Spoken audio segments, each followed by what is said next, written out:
please share, subscribe, hit that like button for me. Share this video, and let's dive to this video. The Diddy's trial deliberation could have began as early as tomorrow. According to reports breaking down the facts, charged witnesses, and alleged victims ahead of Diddy's jury deliberation. The prosecution called more than 30 witnesses. The defense called none. And see, whatever happened to Diddy's co-conspirators? According to reports, now, I want to talk to you guys about Tony Buzzy subpoenaing 190 witnesses. And the prosecution only need 30 witnesses in this case, y'all. So, just like I said, they got overwhelming evidence. Now, big shout out to Big Ticket, man. Keeping things real, man. Just because they drop, the arson and the sex trafficking don't mean that they drop his whole case completely. There's still this RICO indictment that Diddy's facing. So there's a lot of YouTubers saying that Diddy was going to get off on this case. Now, let's dive to this, y'all. Because according to reports, it says the end of Sean Diddy's Combs trial is near. Now, the prosecution had rest after calling more than 30 witnesses, including Diddy's ex-girlfriend, Cassidy Ventura, after settling a civil case with her ex for $20 million, alleging physical, psychological, and financial abuse. She testified to experience an abusive relationship punctuated by freak-offs or nights of sexual activities with a series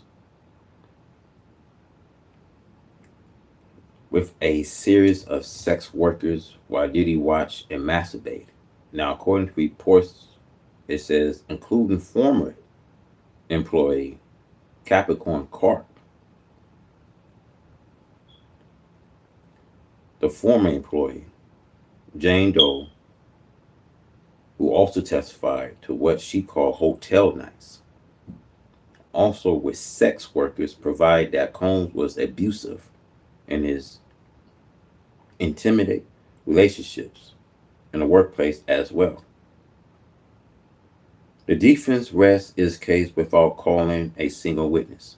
So it says here, despite these witnesses, it is enough to secure a conviction. I told you guys. See, when they had over 190 witnesses that, Tony Buzzy subpoenas, they only need 30 witnesses. They got a conviction. Now, the misleading information that these YouTubes spread was fabricated lies, that Diddy was free. According to source, TMZ even said that Diddy will walk out free. It's not true, y'all. Now, here's a breakdown of the charges, witnesses, and what at stake for Combs and more. So it says, according to reports, in a federal trial, Combs is facing 1 count of racketeering conspiracy, 2 counts of sex trafficking by force, fraud, or coercion, and 2 counts of transportation to engage in prostitution. If convicted, he could face up to life in prison. They already given Diddy 15 years of life, y'all. I want to say that before I get started. Now, according to reports, Wednesday morning, prosecution moved to drop certain charges before the jury deliberates and issue further instructions. Now, I'm going to give a big shout out to Big Ticket, man, because I'm going to tell y'all something, man. A lot of y'all might think, well, he's going to eventually walk on apart from Donald Trump. Now, let me tell y'all this, what Big Ticket says. Big Ticket was saying, here's the reason why they only put out 30 witnesses in this case. Because if Diddy gets All those witnesses going to eventually come back to court to retestify, to try Diddy. Now, y'all got to pay attention, man, because there's a lot of trickery going on. A lot of people lying about this case, y'all. TMZ, excuse me, there. TMZ had fabricated a lie. Now, according to reports, let's dive into this. They want to drop certain aspects of sex trafficking cases. They will also drop any kidnapping and attempt arson charges, according to reports. Now, it says testimony from former employees, including Cart, who alleged she was kidnapped, and from rapper Kid Cudi, who Cart was torched while he was dating Ventura.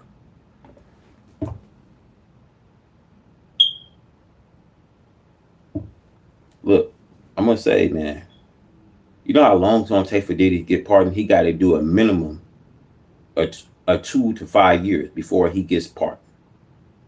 He gonna have to bring in a minimum of 2 years to get pardoned, y'all. It's not that easy, y'all, and you got to go through court proceeding.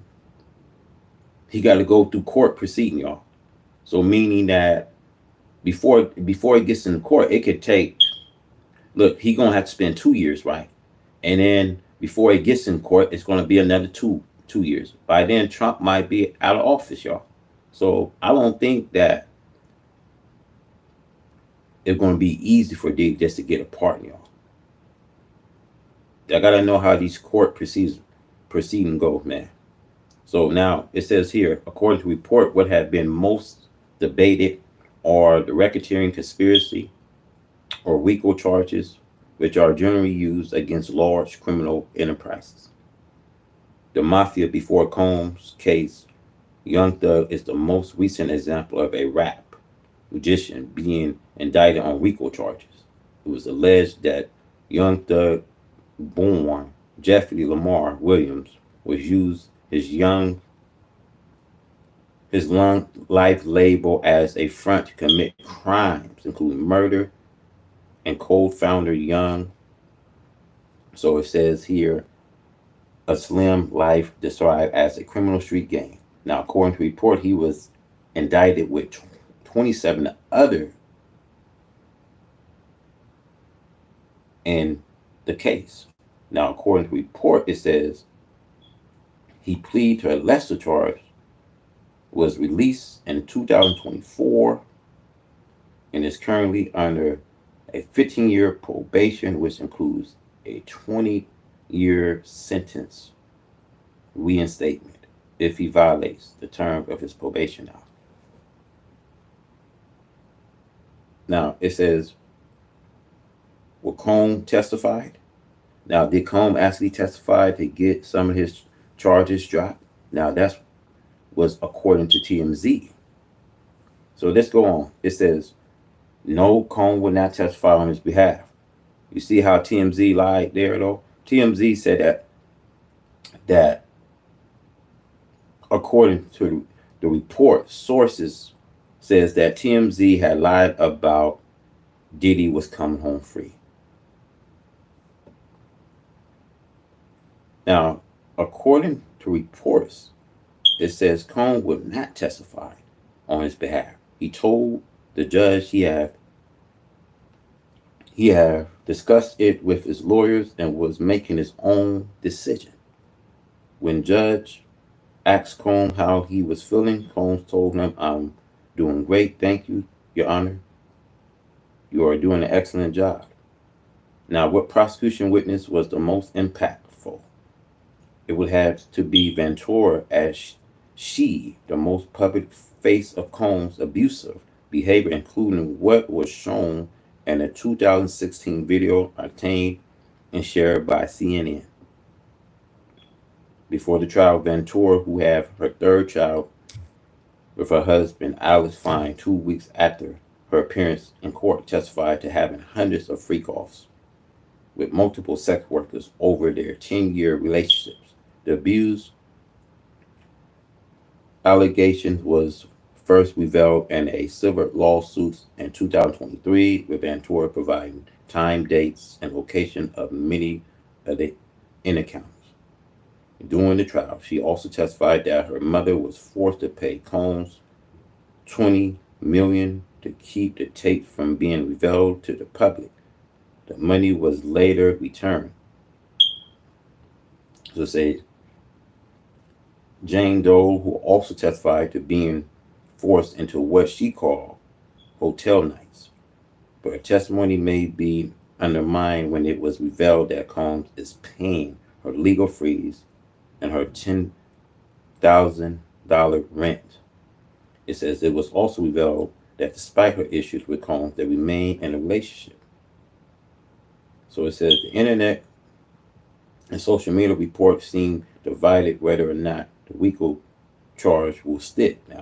Now, according to source, man, they saying the internet report is seen divided whether or not the RICO charge will stick. Now, you had a lot of people saying this, a lot of people saying that, a lot of people saying he was coming home free. See, don't believe the hype, y'all. I'm telling y'all, man, it's not that easy to just get off of the RICO charge. They had dropped, the arson, and had dropped, I believe was sex trafficking. But it says, according to report, it says, however, there are not at the trial watching and listening to daily testimony in its entirety, not just in a soundbite. The jury have also seen the witnesses, while the public have not, as no cameras are allowed in a federal courtroom. They will have a better handle on who was credible with witnesses they believe and the legalities of the case based on instructions they will receive before deliberating. If compared to RICO charge and the young Doug case, William was accused of much more serious crimes and indicted with 27 others, while witnesses have testified that Diddy, former chief of staff of Christina, according to reports, it says that the handoff of the hotel tapes to Diddy exchanged for money and made sure Diddy never ran out of baby oil. She had denied any criminal wrongdoing or knowledge of criminal wrongdoing, have not yet been charged, and was not called as a witness. And see, I'm gonna tell you all this, man. If Diddy get a RICO, if he gets found guilty on the RICO, and if he gets pardoned, right, and the pardon goes through, right, they will bring more witnesses in. Why do you think that the prosecution only called in 30 witnesses? It's 190 witnesses, y'all. They will look, man.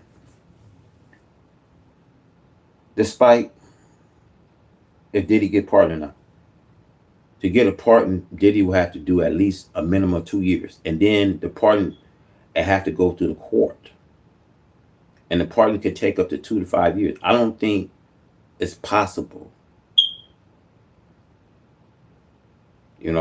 Anything's impossible, but I just don't think it's possible for Diddy to get a pardon, y'all, because you have to wait through the court proceeding. Court proceeding takes a long time, y'all, for a pardon to get into the court and for it to get granted and everything. And by then, I think it will be more witnesses coming forward. Mind you, that they had over 190 witnesses in this case.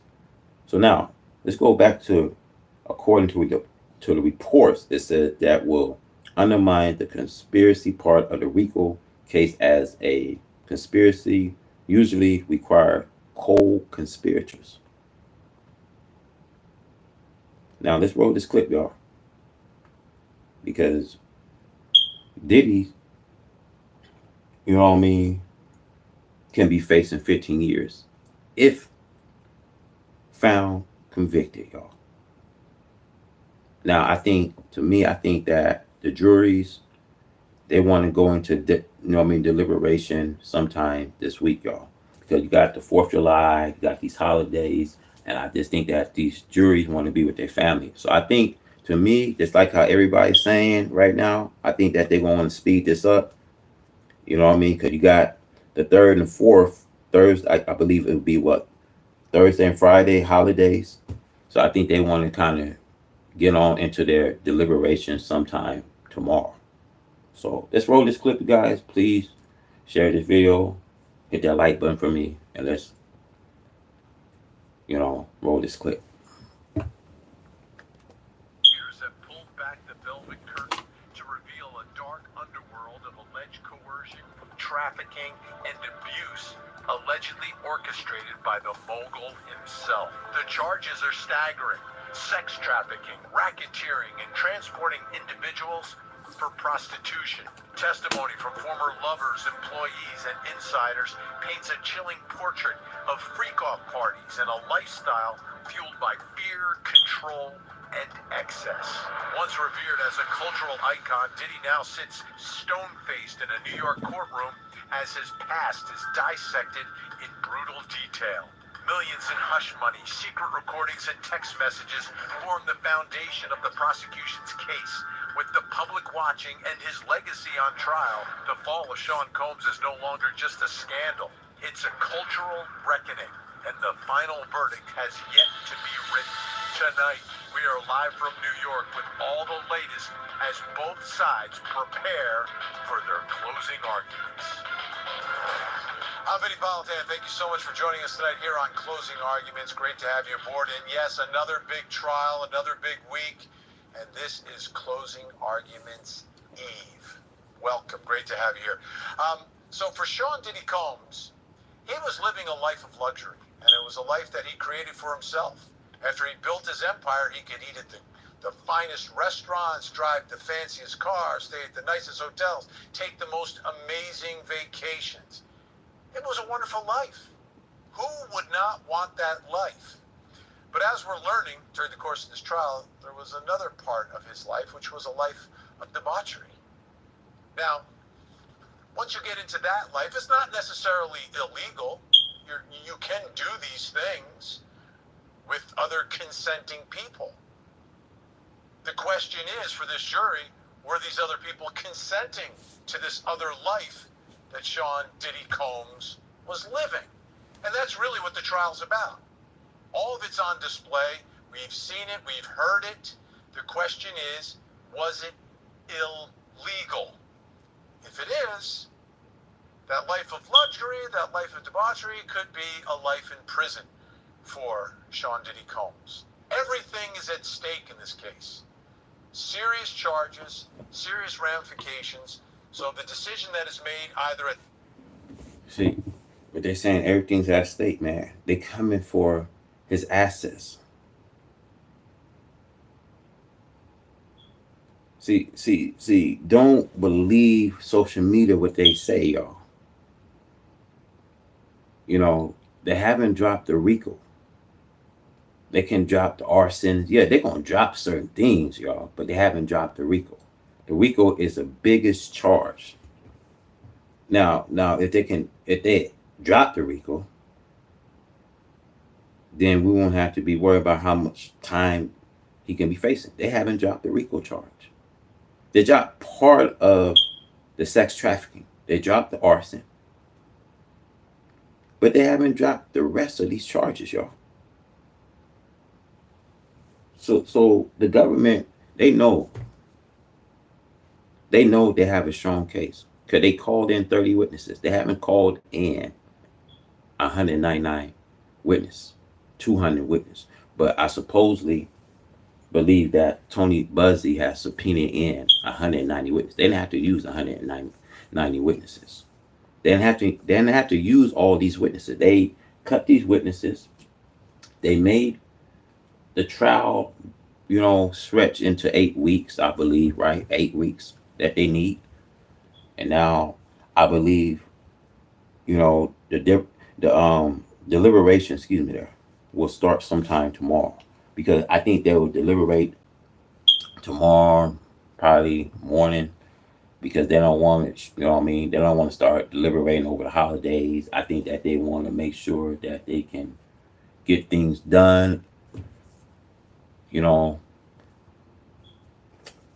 and, you know, come back with the verdict. So I think, to me, y'all, I just think at the end of the day, I just think that they will find a guilty verdict because they don't want to stress this out, you know what I mean, to the 4th of July weekend. I just think that they will, you know what I mean, deliberate, you know what I mean, and expect to get a verdict sometime before the holidays, I believe. Now, just roll this clip. At the end of this week or the beginning of next week or in the middle of next week, whenever this verdict comes down, will determine the rest of Diddy Combs' life.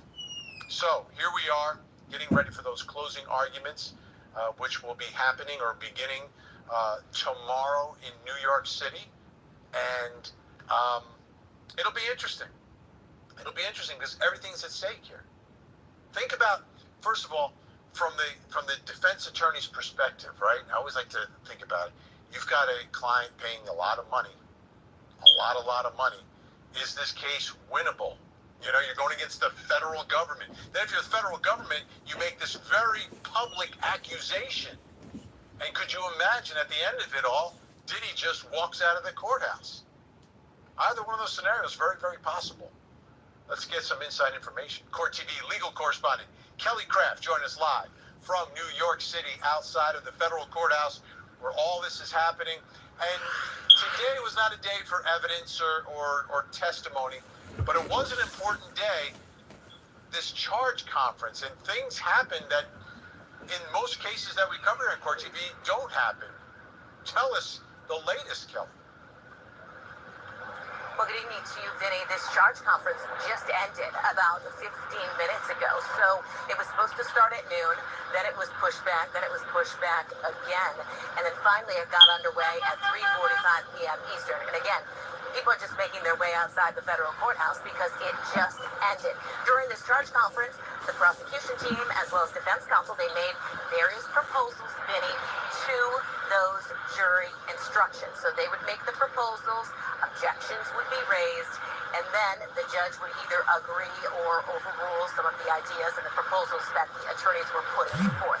So again, this took most of the day and very important because we can take a look at the proposed verdict form. So some major developments took place today. I know we're going to talk about them, but when we talk about the verdict form and what the jurors are going to have. Look, I strongly believe when they come with the verdict, I believe Diddy will be found guilty. I believe he'll probably do 15 years of life. I believe that they drop some of these charges so that he won't have to do life. You know what I mean? Like, in other words, they drop these charges so he won't have to do the rest of his life. So they can give him a minimum of 15 years to life. If that makes sense. So that's why they didn't drop the arson. They didn't drop the sex trafficking. But look, a lot of you guys might think, well, you know what I mean, pardon. Trump will probably pardon him. But Diddy got a lot of other cases pending. And I believe, you guys, that 96 connection that nobody talks about, the death of Tupac. Now, remember, families of Pop Shakur already got lawyers. Supposedly, Alex Sparrow is representing the families of Shakur, Tupac.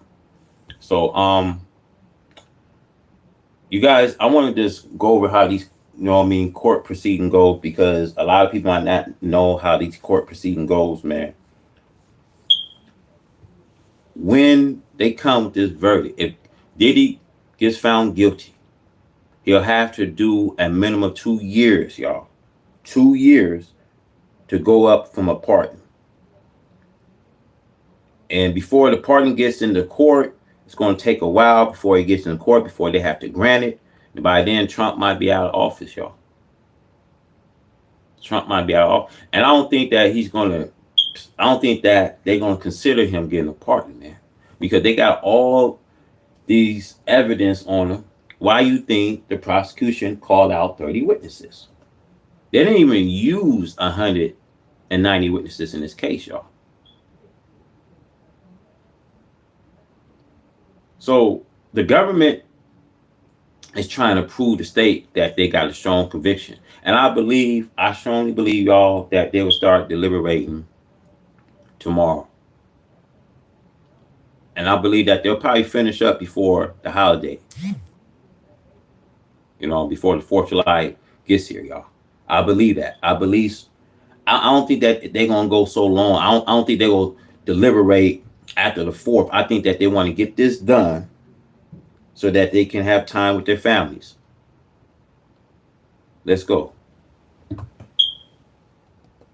look at, you can see this is going to be specifically under the racketeering. So you can see that there are many different allegations under racketeering. So what jurors have to find is 2 of these predicate acts to satisfy that charge of racketeering. Now, when you're taking a look at what you see on your screen, they did streamline their case. And I know we're going to talk about it, but it was a big development here today, Vinny. But I also want to say I was inside the courtroom when this charge conference began. And Sean Diddy Combs, he made his way out and sat next to his defense counsel. When he was making his way out, he looked back at a lot of his supporters and family members that were inside the courtroom.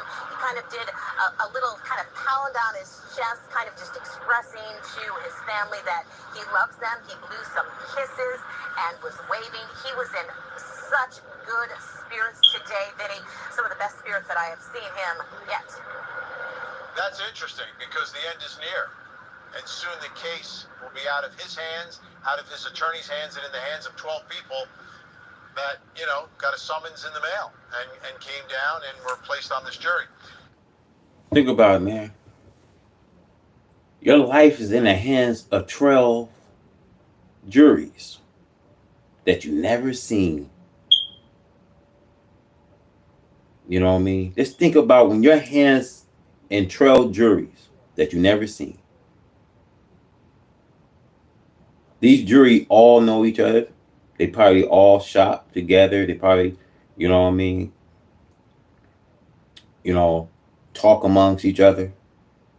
Your life is going to be in 12 juries. And only need, I believe, they only need 11?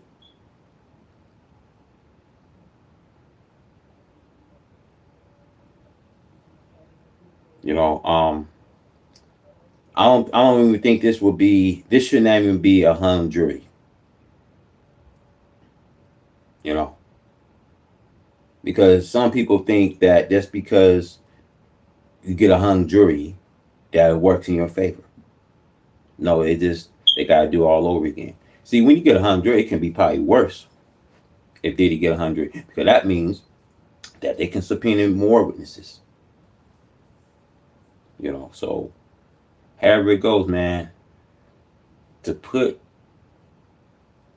the case in front of a jury. Now, look, y'all, they seen these explicit, tapes, these freak offs. And you got to think about it, man. It's blowing half of these jury mind that they seen these freak off sessions.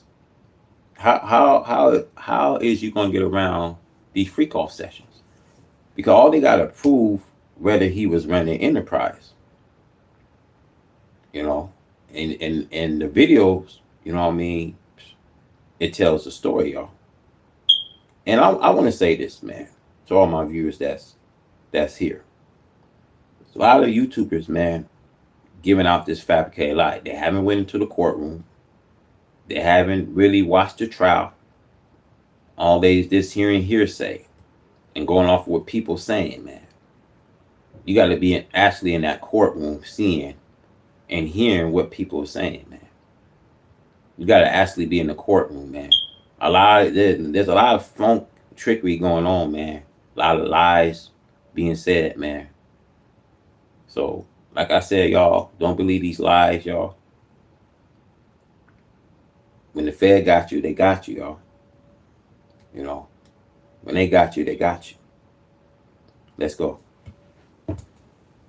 So let's get into the big development today with those allegations relative to the RICO counts, the predicate allegations. What exactly happened here in terms of the streamlining of this case? And Vinny, the judge had asked the federal prosecutors to streamline their case, and they did. We started to hear rumblings about this very early this morning, and then this all related to this charge conference being pushed back later and later today.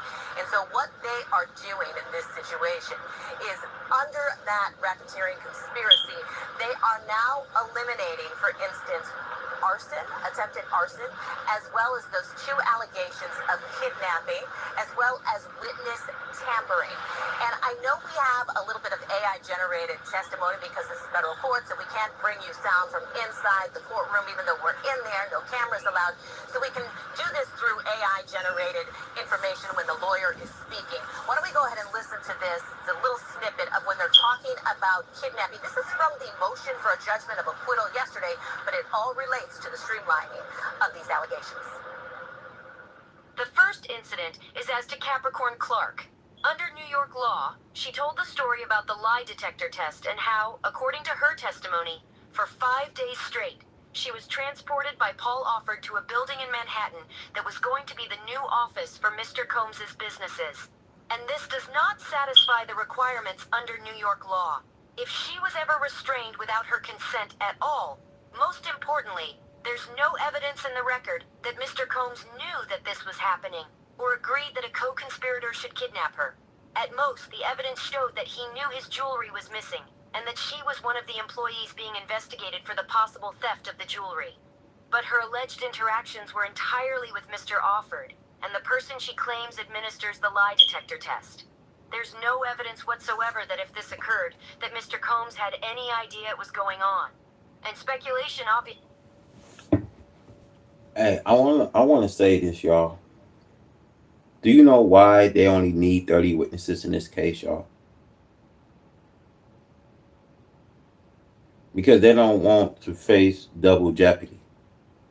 Because if they can bring this case up again, they see, this is why they cut off witnesses, y'all. Because just in case that, you know what I mean, if they gotta retry this case, this is why they bring out more witnesses. This is why, y'all. Because they know that they got enough on them for a conviction, y'all. That's why they narrowed out the witnesses and brought in 30 witnesses. They didn't want to see. I think another thing is they didn't want this case to be prolonged. They didn't want to spend no 2-3 months in this case, y'all. When you got, you know, a case. See, this is not. See, I don't want to compare this with Young Thug RICO. Although Young Thug RICO case might have been, you know, very high profile, in other words. You know. But to say this, y'all, I really think that the Diddy RICO is really high profile than Young Thug's. That's just my opinion, because how is it you had 190 witnesses? They didn't even have to use the co-conspirators. I mean, this case, if they were brought in 190 witnesses, this case would have dragged, y'all, for about 2 or 3 months, y'all. They didn't want this case to drag so long. And besides, I think that if they can retry him again, I think that they will bring in more witnesses. They had all those witnesses that they subpoenaed. Y'all gotta like peep the play and read between the lines here.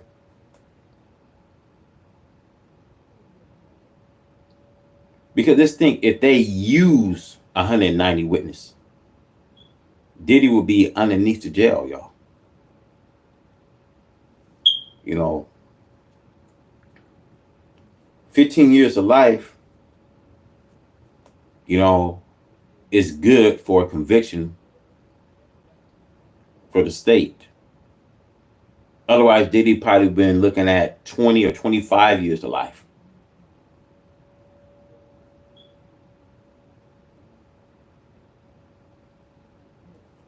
Let's go. Obviously can't fill the gap. In addition, there are serious questions about whether the government could prove that this was without her consent under New York law.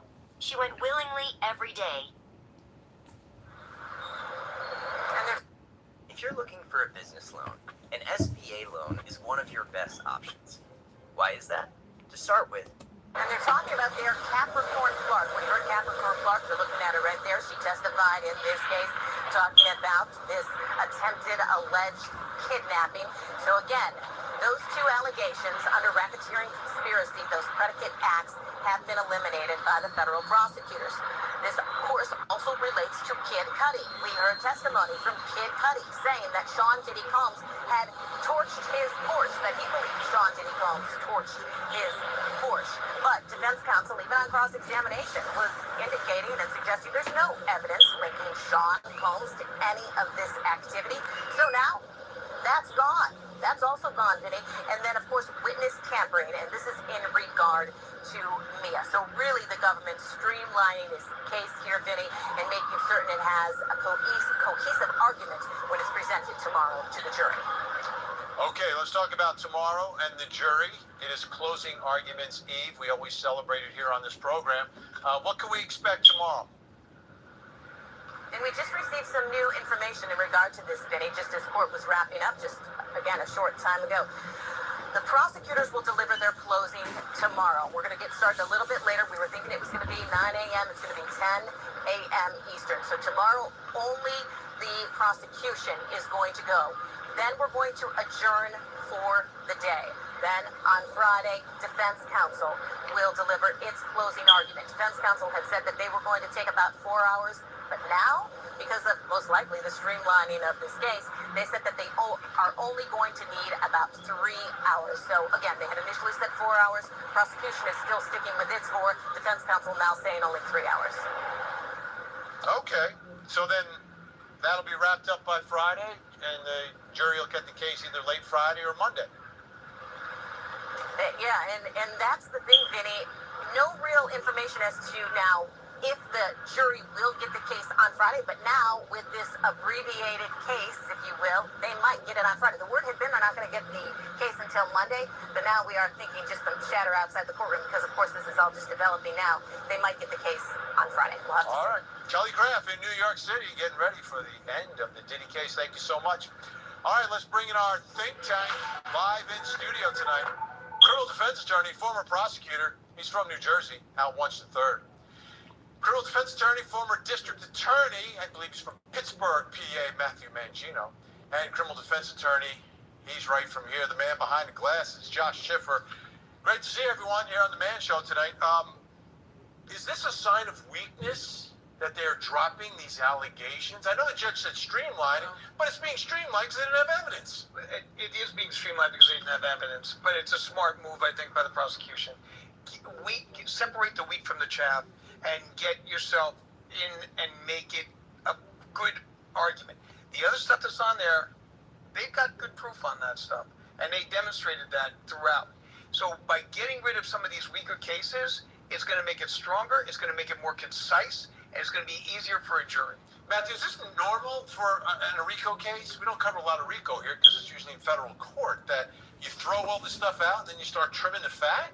Well, it's not unusual to prune the case, to get rid of some of these predicate circumstances. But I think the thing here is, streamline. The judge says streamline, and I think what the judge is saying, she held on to these judgment of acquittal motions, is you got a problem with some of these things, and we're going to give you an opportunity to get rid of them instead of me.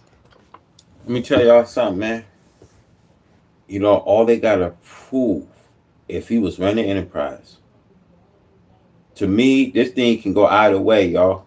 Diddy, I strongly think he could probably either walk or get found guilty. Remember what I say this to y'all. He can either walk or get found guilty, because they gotta prove whether he was running enterprise. They gotta prove if he had coerced his victims. They gotta prove was there sex trafficking, were they cohorted. You know what I mean? They gotta prove beyond a reasonable doubt. Because to me, this whole thing seemed like, look, if he ran the enterprise for 20 whole years, y'all, why have nobody came forward saying that? Well, you know, what I mean, I was literally raped, I was cohorted by sex workers, you know what I mean, and you know, they perform or sex, you know what I mean. You know what I mean, I was told I have to do between 4 or 8 sections. I mean, where's all this at, y'all? Where's all this at, man? This man can walk free, y'all. And I'm saying it, bro. I'm saying just like I'm saying it, y'all. He can either walk free or he can be found guilty. You see how they narrow things down? You see how they, you know what I mean, drop the arson? You see how they drop part of his sex trafficking? To me, it seems like this case seems like it's hearsay. Because to me, y'all, they really had a RICO charge against Diddy. Why haven't these people? I mean, first of all, where's all the cold conspirators? First of all, why they narrowed down witnesses? You follow what I'm saying, y'all? You know, it's either people is paid to keep their mouth shut, not to say this, not to say that. You know, and I really think that this is a case that can go either way. I really think that. I really think it can go either way. So I don't want to bring my YouTube people down, man. But at the end of the day, y'all, that's why you got 12, you know what I mean, juries. You know what I mean? You got 12 juries to decide this case, y'all. Because for me, it can seem like it can be a domestic violence case. He had different affairs with women. You know, the video gonna tell all. You know what I mean? The exclusive video that they got, the video that will tell, you know what I mean, whether Diddy had some involvement, whether those victim was cohort. You know, when you got exclusive graphic video, and if they see that video and whatever they see in that video can tell a whole story. So still, y'all, to me, they haven't dropped the RICO charge. So to me, it's like I'm looking at this thing. They may have a strong case for a conviction. Then again, you know, at the end of the day, the jury got to decide, man. You know, they got to decide, y'all. You know, and I'm gonna leave it at that. To me, if you ask me, I think this case can be 50-50. It can go either way, y'all. You know, it all depends how strong this case is. You know, and you know, with respect, you know what I mean, for closing arguments and when they start to deliberate. So, you know, to me, right now, I'm thinking it's a 50-50 right now. You know, it's a toss up right now. Let's go. Get rid of them. So I think that's really what the story's about. They have 5 predicate offenses still out there, and they only need 2. So I mean, they're not in trouble by any means on that particular charge. But I think streamlining is code for clean it up. But it highlights the betrayal.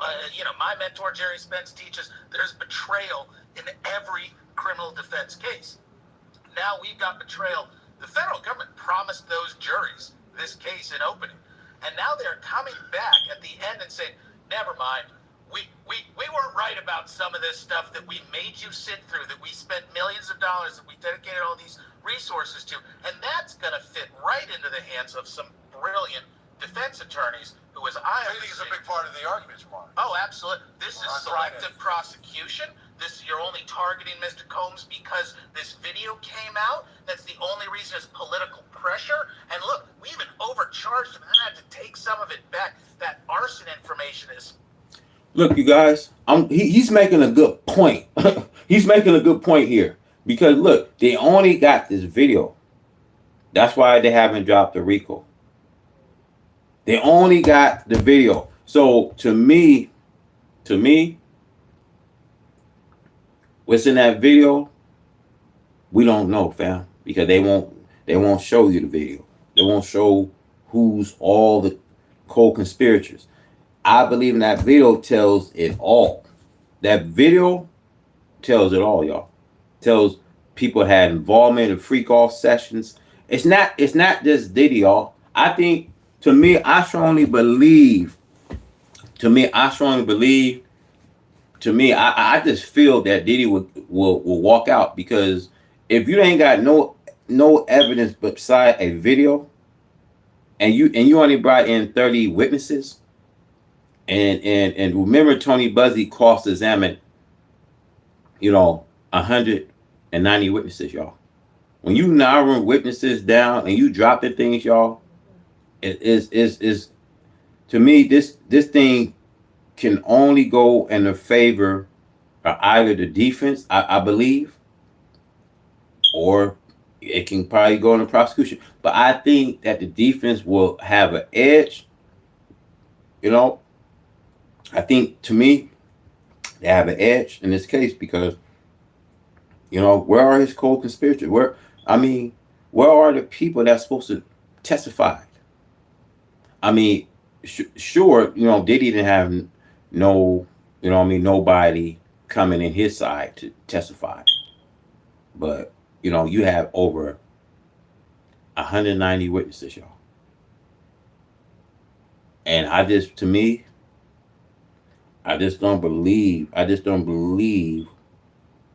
strongly don't believe that Diddy was doing this enterprise by himself. That's why you had these sex workers.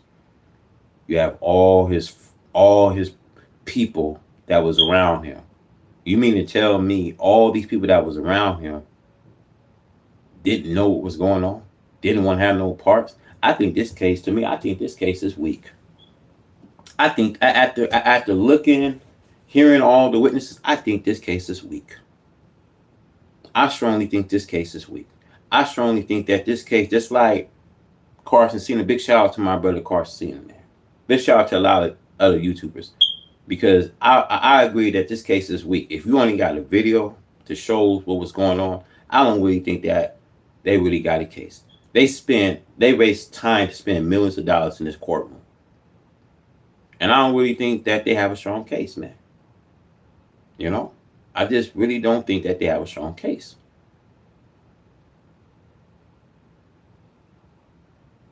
But to me, I might be wrong, y'all. I might be wrong again. Because if they can just, bring up 30 witnesses, if the state only need 30 witnesses for a conviction, then I might be wrong. But then again, I'm looking at this again. I'm looking at, what do they really have? Because to me, y'all, if they got the video, if they got all these videos and they watch every last freak off sessions, who is in the videos, and they're not bringing these people in the court, they're not bringing in these cold conspirators. To me, I think this is a weak case, y'all. And to me, I just think that it's not right to not try anybody else in this case, y'all. So to me, this case that they brought up a RICO charge against them, it don't make sense to me. Because you gotta bring those people that had some involvement in these freak off sessions. And I just think that this is not, a strong case. I really think it's a weak case, y'all. And a lot of people seeing it too. So, I don't really think that they have a strong case against Diddy. I just think that they got the videos. the freak offs, the tapes. I just think that that's what the state has, well, the government has. Let's go. Especially, it was egregious. The allegations of torching a man's Porsche, and now it just doesn't matter. Come on.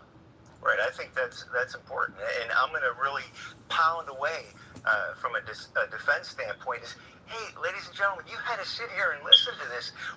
This was such an important part of this case. We heard from witnesses that were reluctant to be here, but hey, now it doesn't matter. It's out of the picture. It justifies their abbreviation of the defense side of the case. We didn't have to bring a big presentation. They have nothing. And now they're starting to throw things out there. So, I mean, I think that's what I'll be pounding on from the defense. Why was Diddy charged with RICO to begin with? They needed Why? What was this about? Was this?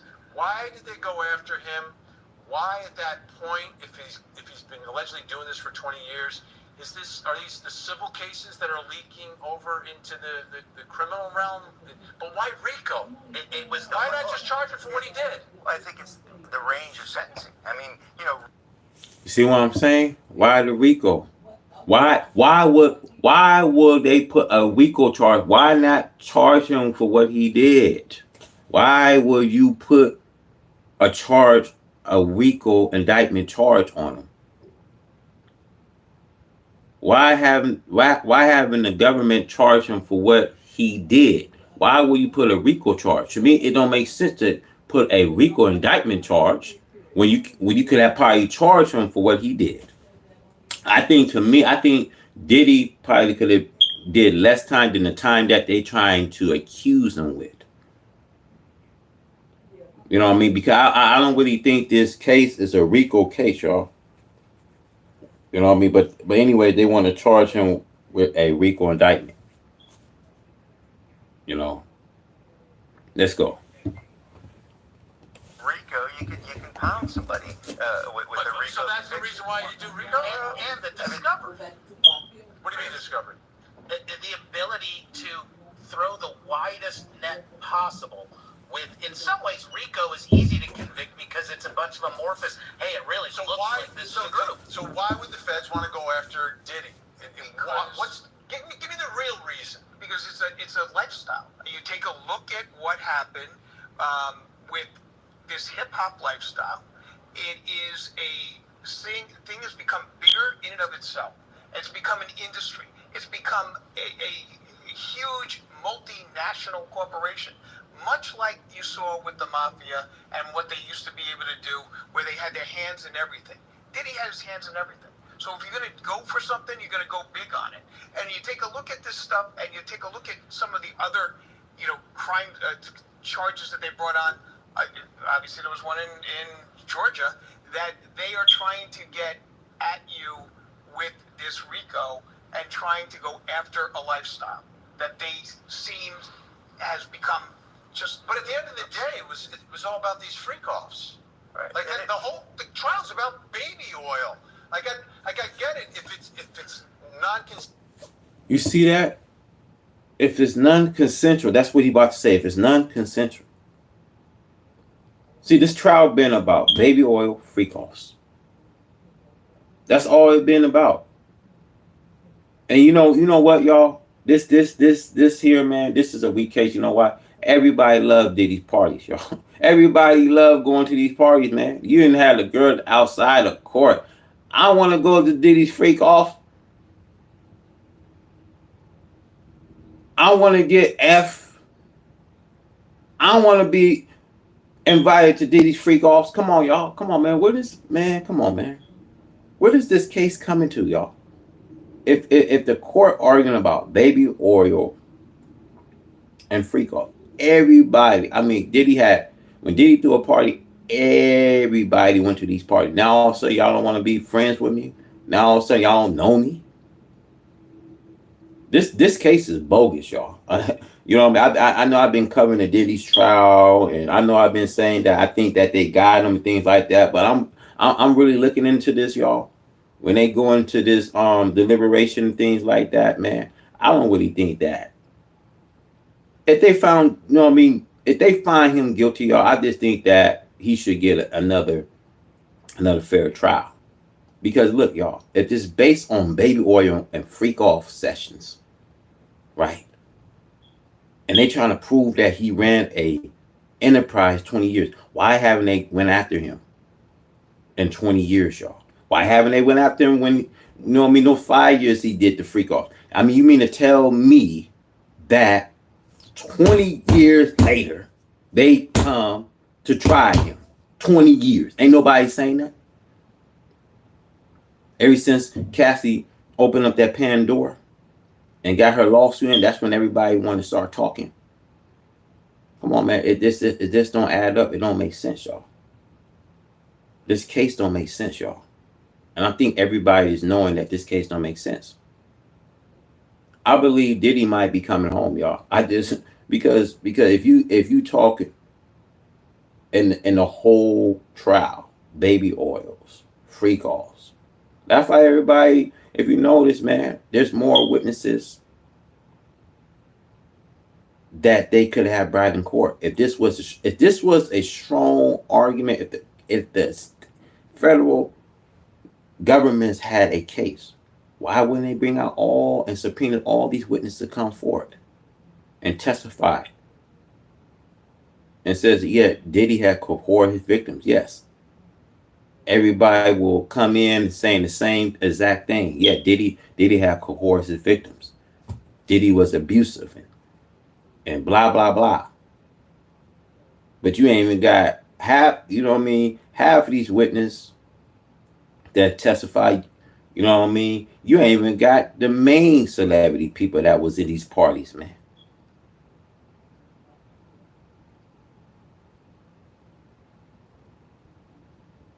You know, all these people didn't turn on Diddy, y'all. All these people didn't really turn on him. He, you know what I mean? He ain't had nobody to show no kind of support of Kanye West went in the court and show his support. But ain't nobody else show no support for Diddy, man. Ain't nobody show no kind of sympathy or show no kind of, you know what I mean, respect to come into his court and show love for him.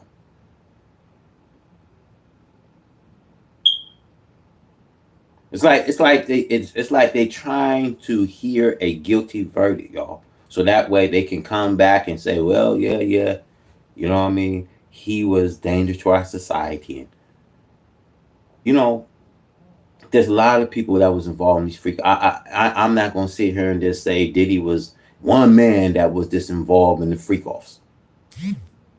I mean to tell me 20 years now later that they can find and find a RICO indictment charge against him 20 years. They, you know what I mean, if they knew 20 years that he ran the enterprise, why haven't they come after him?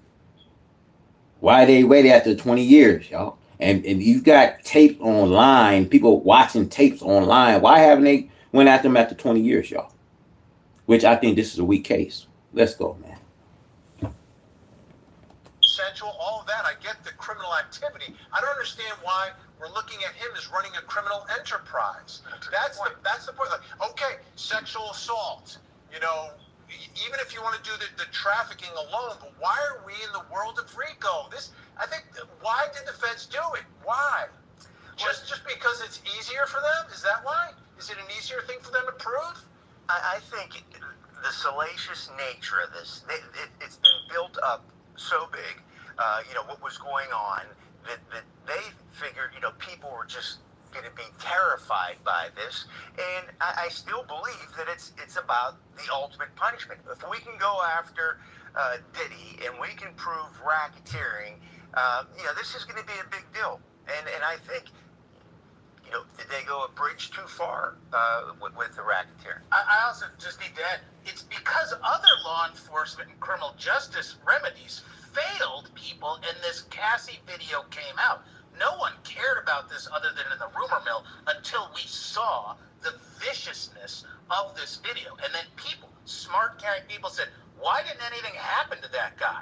And when you talk to local prosecutors, they go, well, that's too big, it's too remote, we don't have the right resources, we don't have the ability. So they went to the Fed, and the Fed put together the case they could.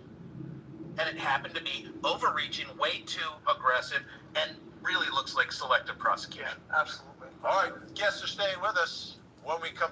talk about those closing arguments, plus coming up next hour. Tonight on Vinny Politan Investigates, it's the biggest true crime trial on our docket, set to begin in August, the Idaho college student murders. And tonight, new witnesses revealed from out of state. What evidence will they provide? We investigate. Join Core TV's Vinny Politan with the latest and breaking. Now, let's look at the other side of all of that. Vinny Politan Investigates tonight, 9/8 Central, only on Core TV.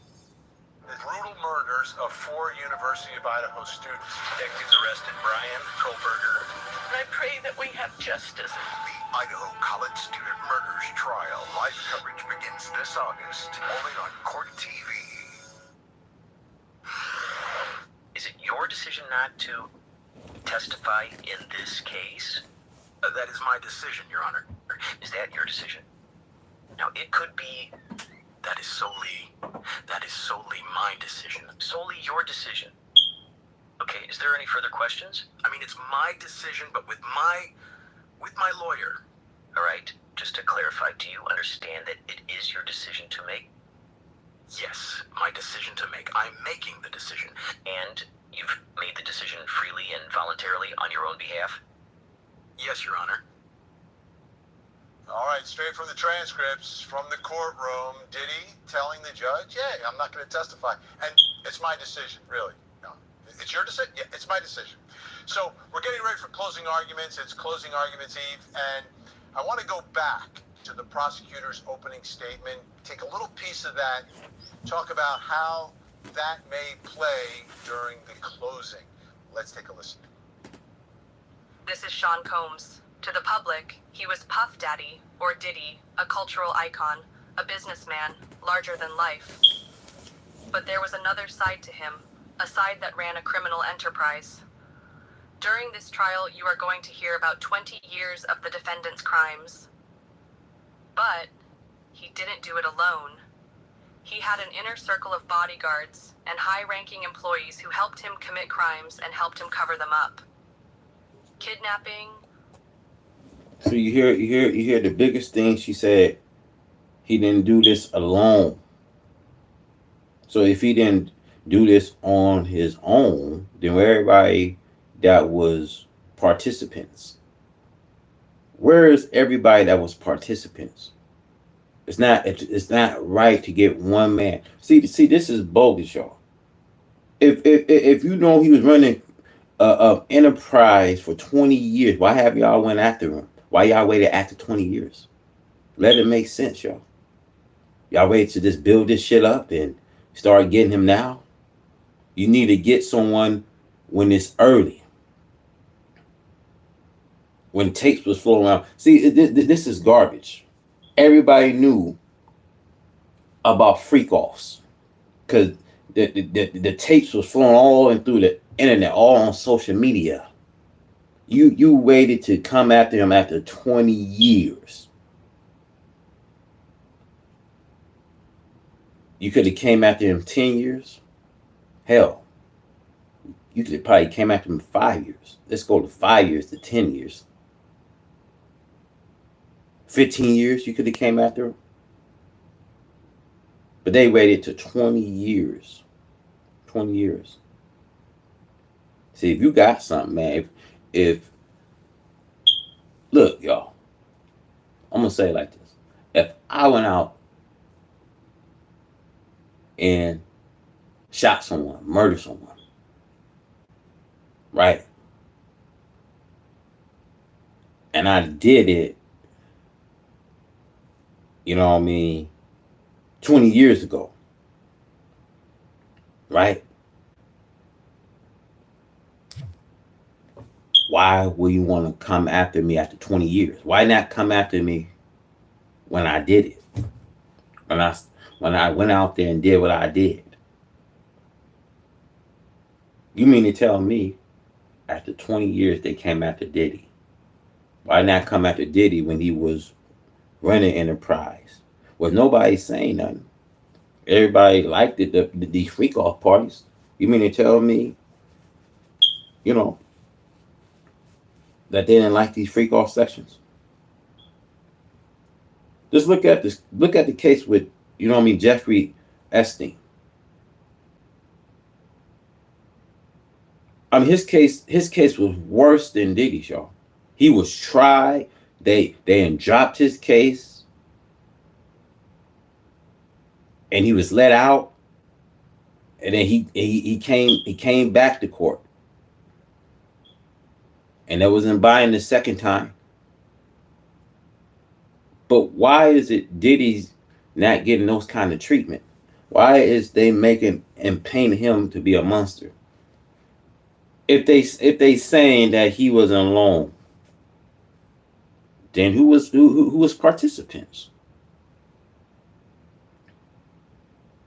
That's what we need to ask. Who was participants in these freak offs? Are they hiding the participants in these freak offs? Because to me, one man shouldn't go down and take the rap. This is why I think that this is a weak case. I won't be surprised, y'all, when they come to deliberation, if this thing turns to be 50-50. If he gets found not guilty, I won't be surprised.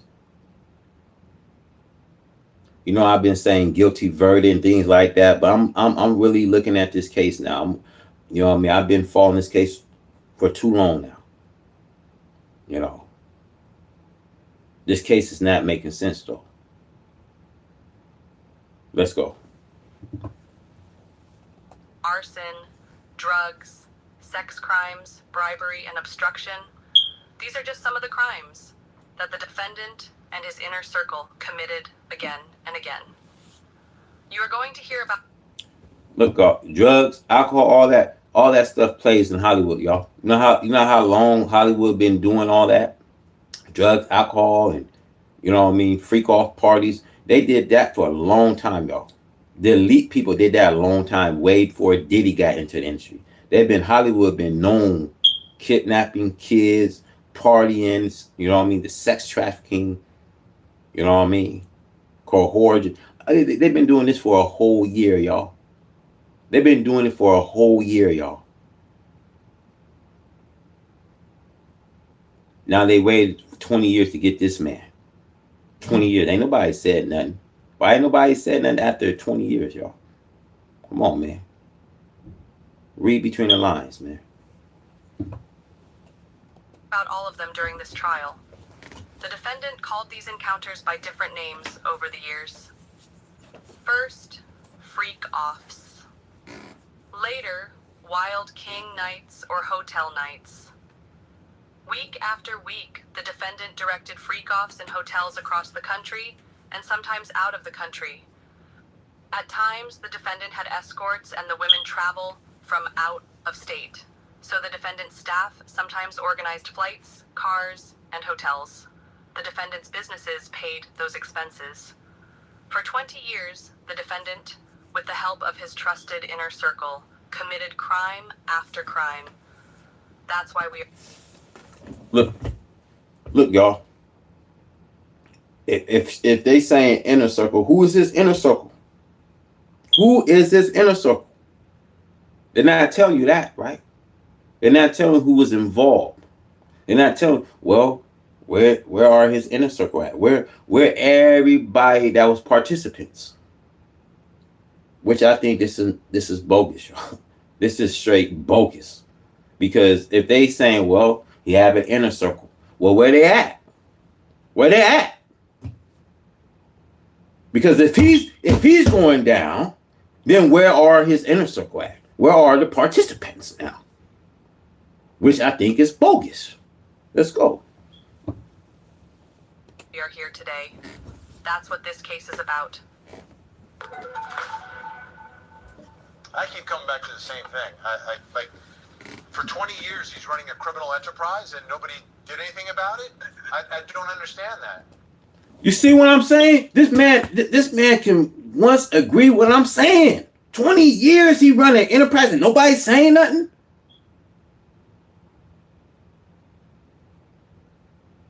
People be quick to call 911 if you're doing something wrong. You know what I mean?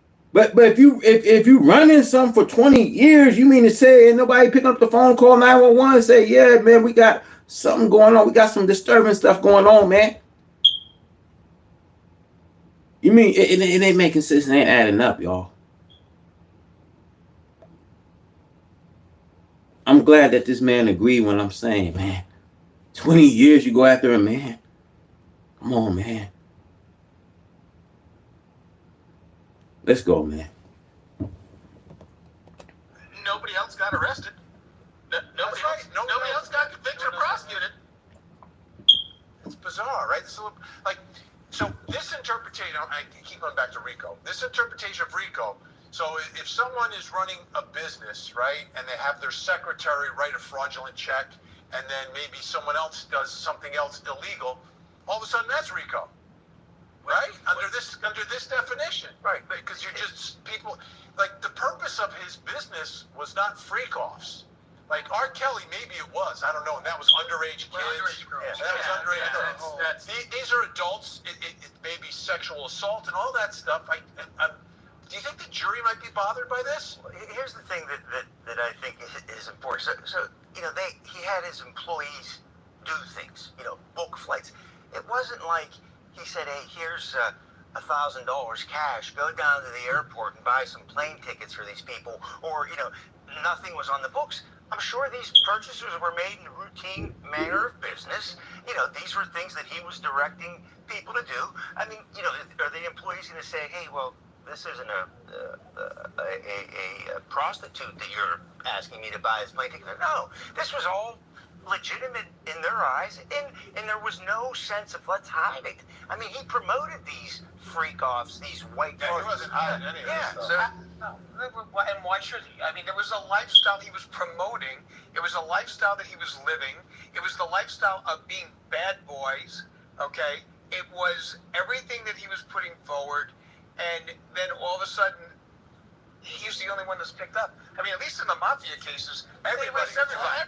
You see what I'm saying? The point I'm bringing is, why is he the only one picked up? No one else is picked up. I'm glad these people are agreeing what I'm saying, y'all. One person get picked up after 20 years. No one else get picked up, though. If he had an inner circle, why his inner circle ain't picked up? Why is he the only one picked up? Which I think this is a bogus case, where I think that they should just go on and drop his RICO charge. I agree. Like, big shout out to Carcina, my brother, man. I agree with Carcina 100%, man. They should just go on. If you're gonna drop, if you're gonna sit here and drop sex trafficking and it's arson, why not just drop the whole case, period? Because you don't have no inner circle. You got one man in. You know what I mean? You know why they don't want to really bring all these people in, man? Because all these people have some kind of involvement. His inner circle, his people that he was with, have some kind of involvement, y'all. If y'all not going to try nobody else, then y'all just need to go and drop his case, man. Y'all need to go and drop his case, man. Period. And let him come home, man, and let him get a chance. Because to me, I don't really think, y'all. I don't really think that, the government had a case to begin with. If this was based on freak off baby oils, right? They're not even. You see how they didn't bring in his inner circle. Because if you're going to get one man, you got to get all the participants. That's how that shit goes. So that way, they can have a RICO case. That this can be a RICO case. It can't be a RICO case if you get one guy and not get the whole inner circle. Don't make sense, y'all. Let's go. Everybody. How many other plane tickets did they buy? I'm going to bet his assistant buys a lot of plane tickets. Not, 10, 20, 50 of them might be for these Purian activities, but you bought hundreds, if not thousands, of other plane tickets because it was your job. Like, You've got the problem here with, by showing us the opening of the prosecutor again and taking a look at it. 3 out of 6 are gone. They're gone. The first 2 that he had, kidnapping, arson, okay, and then obstruction. So it was kidnapping, arson, obstruction. 3 out of 6 gone. So the jury's sitting there going like, well, wait a minute, we've been here for how long? And you started off that we were going to hear 6 things, and now we're down to 3. So historically, like Rico, what does it have to be the primary purpose of your enterprise crime, or it could just be a little? It's a portion of the organization has a criminal intent, because you can have lawful intent to do business, but then use criminal means in order to accomplish an otherwise lawful goal. You're allowed to run a garbage company. You're not allowed to send a couple of your garbage workers off to take 10% of those clients and threaten them with violence if they don't re-up with you. That's turning it into that Rico. He was, or an episode of The Sopranos. I'd watch both of them.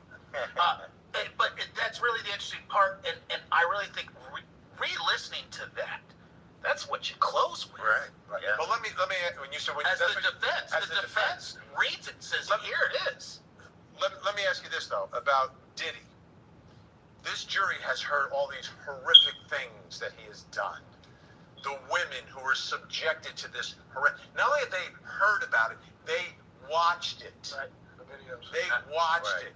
What's the overall impact of that? Yeah, I don't think you can overlook that. I mean, that's going to have an impact on these jurors. I mean, the fact that we see the domestic violence. I mean, that's a graphic video that people saw even before Diddy, got caught up in all this other stuff. Look, I agree. The domestic violence, what I mean, that's how they connected and tied him with all the other stuff. It could show the jurors in their eyes that he has a behavior issue. It could probably show in the jury eyes, well, maybe the victim was cohorted in a way, because that video will show, behavior of Diddy. And so many people testified. You had 30 witnesses testify saying that, Diddy have a behavior issue. So they have to strongly believe, well, they can't look at, well, this is a domestic violent case, but they gotta look into, how were the victims cohort? If you see, they know that here's the thing. The court knows that Diddy have a behavior issue. So now, they gotta prove where these victims was really badly cohort into these freak offs. That's what they gotta prove. See, if they was cohort, then they can probably bring in the sex trafficking. So it's gonna be, like I said, it's gonna be very interesting. Closing arguments, and when the juries deliberate, it's gonna be very interesting. That's the key. When they see the tape of Cassie Ventura beaten, it's nothing that you can work beyond that, because they seen, and I know, man, whether they got, depending on how many like women they got on the juries, because man, it don't look good, man, if you get most of these juries are women, because for them to see that video, that video tells a lot. That video there tells a lot, y'all. So I always say, either way, man, if he walks or if he gets guilty, look, all I'm gonna say, man, is like that tape can really open up a case, y'all. But then again, it all depends on the closing arguments. It's Deepin got to bring in a closing argument. And like I said, you guys, keep in mind, y'all, keep in mind, I said this on my last videos that in a closing argument, they're gonna try to drag his mom into his lifestyle. How his mom was, you know what I mean? They're gonna try to make it like they're gonna try to paint her a picture that Diddy, you know what I mean, lost his father as a child. His mama raised him, and it was hard for him to grow up as a child. And mama was, you know what I mean, through wild freak off parties. He grew up, you know what I mean, losing a father. He kind of grew up rough, you know what I mean, in his neighborhood. You know what I mean? So, you know, the closing arguments I think will play a factor. You know what I mean? The closing arguments is how the defense put up a strategy to make it seem that, you know what I mean, Diddy was a good boy growing up. You know what I mean? He lost his father when I believe he lost his father when he was 2 or 3 years old. So that can play a part, y'all. It all depends on the defense strategy. Remember I told y'all, I said in my last videos, whoever has the best theory, whoever present the best theory wins the case. So really, you know, you can't you can't forget the tape of his behavior with Cassidy. You know, we ain't gonna forget the tape, but the tape tells a story, y'all. Then you got, like I said, you got these explicit graphic, you know, videos. So that's with him beating Cassidy, and that's with the video. All that's going to play a factor in the case. Let's go. Stuff. And I think that's going to have an impact. They watch the freak offs. Yeah. Oh, yeah. They watch the freak offs. Yeah. So. I think that jurors, knowing how mean jurors can be and cynical jurors can be, look at that and look at the overwhelming repetition of these behaviors and might get cynical as to these complainants. Some of them were dragged into court because guess what? It was consensual because they all kept on coming back. Well, that's going to be the argument. It's a good argument. Let's take a listen to a piece of the defense opening statement. Sean Combs is a complicated man, but this is not a complicated case. This case is about love, jealousy, infidelity, and money. This case is about voluntary adult choices made by capable adults and consensual relationships. The government can say over and over again that this is not about his private sex life. But the evidence will show you that it is. Not one witness will get into this courtroom and will take that witness stand and tell you that they were part of any racketeering influenced corrupt organization act enterprise. And the reason is simple. There was not one. Perhaps they did not always show love to one another the way you would with your partner, but they were in a relationship and she was not being trafficked. This assault happened almost 10 years ago on March 5th of 2016. But I want to start by saying two things. That video shows domestic violence, not sex trafficking. Sean Combs has a bad temper. He sometimes gets so angry or so jealous that he is out of control. But he is not charged with being mean. He is not charged with being a jerk. He's charged with running a racketeering enterprise. Jane is also older than Cassie was when she started dating him. She is a capable, strong adult woman. She agreed, and they went to a private hotel room. Again, like a consensual threesome. And Combs would watch. We are telling you right now that he is physical, that he is a drug user, and I'm telling you he had a bit of a different sex life. Is that a federal crime? When you hear from the witnesses who testify here who will tell you they were victimized, and you ask yourself, what is their motive? For many of them, the answer is simple: money. We will not shy away from the things Mr. Combs did, but we will not own the things he did not do. Need a UGC video for your business? Find me and many other skilled creators on Fiverr. Or you could. All right, these are going to be long closing arguments. 3 hours for this? When you go frame by frame through the videos? I would, but I mean, that's just because I find it interesting. But from the standpoint of where she's coming from, it is an absolute perfect opening on a case like this. You wouldn't understand his lifestyle if you wanted to. This is what he does. These people are with him. These people flock to him. These people stay with him. Okay, they're consensual adults. You may not understand it. It may not be happening on your block. It may not be happening in your lifetime.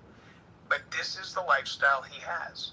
And I think that the government coming in and telling you you can't have that lifestyle, that may resonate with a jury and say, you know what, I don't like that. Will they try to portray him as a victim? Did he? A victim of the government or a victim of these women? I can't imagine. Will they? I don't think a victim of the women, but certainly a victim of the government, and the fact that they're putting a So who microscope. becomes is the bad person? Because the defense always points the finger at someone. The betrayal is the government. They're going to point the finger at the government. But the thing that I think is interesting about what we just listened to, Vinny, is the defense could use that very same language, that exact language that they use in their opening statement in their closing. Yeah. And they didn't call a single witness. Right. And the prosecution called all these witnesses, and they have to run from their opening statement. I think that's significant. And it brings up the kind of sex lives are like religion. Everybody's got their own. And when the government gets so aggressive, Did he just say sex lives are like religion? everybody's got Where their do you own. go on Sunday? Hey, listen, Where are you my on- life is my life, Vinny. Or like And your guess perpetual what? motion. I'm not going to criticize the way you do your thing as Right. long as it, it fits within some certain All right. Really? I'm going to cut it off there before we No. go. But point taken. good point. Everyone's staying with us. When we come back, we're going to talk about the big case out of Texas involving Carmelo Anthony, charges coming down, plus a lot more with our in-studio think tank.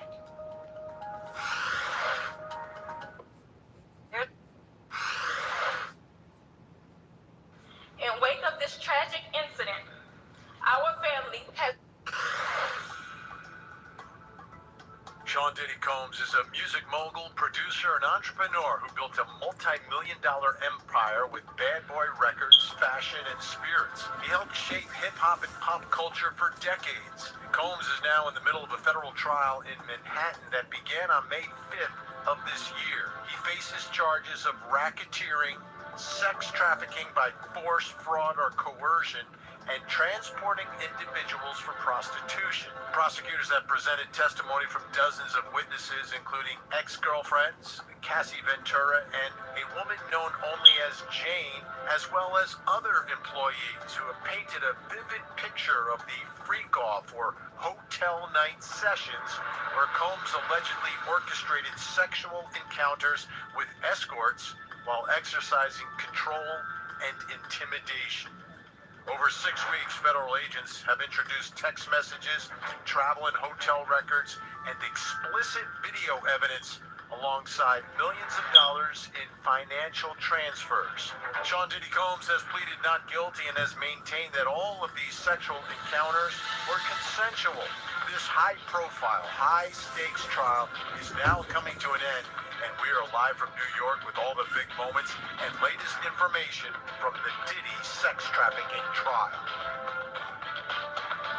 I'm Benny Politan. Thank you for joining us tonight here on Closing Arguments. Great to have you aboard as this big trial in New York begins to wrap up for rap mogul Sean Diddy Combs. Now, through the years here at Court TV, we've had our share of celebrities on trial in criminal cases, and we've had some celebrities who've been found not guilty.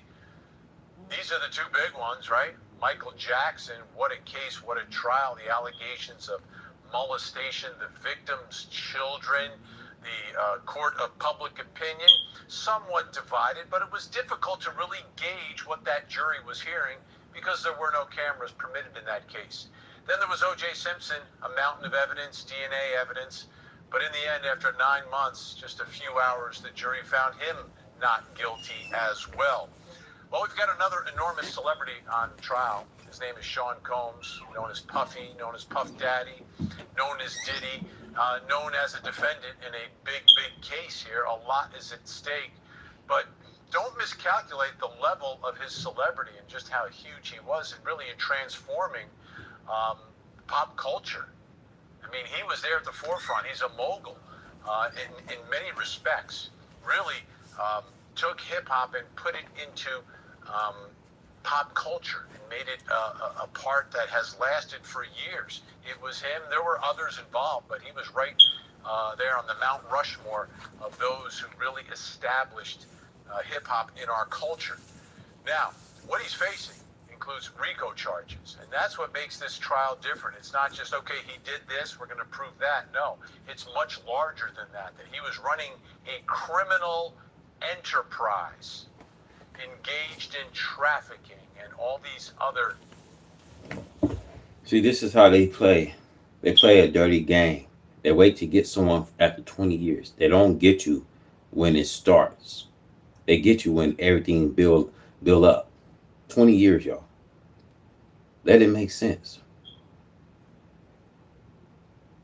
And they talk about he had an inner circle. He had participants. Well, where they at? You know what I mean? This is how they play, man. They wait 20 years to come get you. They don't get you the first year. They don't get you the second year, third, fourth, fifth. They don't give you hell. They don't get you 10 years. They don't get 15 years. But 20 years, they just all of a sudden build things up to get you. This is why, to me, this is weak. Because why not try him for domestic violence? You know what I mean? Why bring a RICO charge against him? You ain't hear nobody after Cassie filed that lawsuit. You ain't hear nobody say I was cohort. I was, you know what I mean? I was brutally raped. I was abused. I was, you know what I mean? I was doing between 4 to 8 sessions of freak offs. I was cohorted real bad. I didn't, you know what I mean? I didn't like how, you know what I mean? How I was, you know what I mean? Cohorted, where I had to, you know what I mean, do things that I didn't want to do. What's all this? You know what I mean? I mean, what happened with all this that they could have brought, you know what I mean, when he started his enterprise? I mean, you mean to tell me that they hearing this after 20 years he ran? It don't make sense, y'all. It don't make sense, man. But like I said to you guys, man, I'm going to wrap it up from here, man. For more updates, please stay subscribed to the channel, man. Because, you know, I think instead of Diddy looking at 15 years, I think he should probably be doing like, you know, a minimum 5 years, y'all. I'm telling y'all, man. Because I don't think that they have enough evidence to charge him for a RICO indictment. So that's just my take, you know. But like I said, more updates, stay subscribed to this channel. And we out. Peace.